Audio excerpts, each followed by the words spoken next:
Un salut au drapeau comme point de départ de ce bouquet provincial. De simples fleurs assemblées dans un vase, richement décoré, constituent le gage d'amitié que s'échangent les compagnies d'arc dans un rituel quasi inchangé. 250 compagnies sont venues de toute la France perpétuer cette coutume, vieille de 8 siècles. On en a combien là? Eh bien, j'en ai accueilli 247. Entre sport et tradition, on s'adonne ici aux tirs aux assiettes.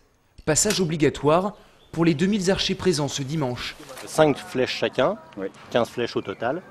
La meilleure près du centre, dans le marmot, remporte l'assiette. Une manifestation séculaire qui témoigne d'un attachement profond à notre histoire et à ses traditions. Il y a le tir sportif pur pour la performance, qui est une performance olympique, une discipline sportive vraiment au sens le plus strict du terme. Et il y a aussi une composante traditionnelle et culturelle dans le tir à l'arc, une composante historique très importante.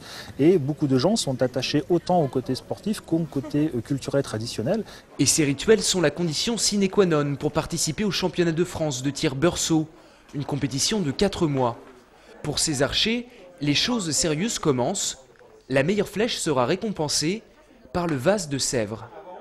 L'esprit de fraternité qui est là aujourd'hui, qui est manifesté par ce bouquet provincial, eh bien, nous devons faire une partie amalgamée de manière à ce qu'il n'y ait, comme on dira, ni vainqueur, ni vaincu.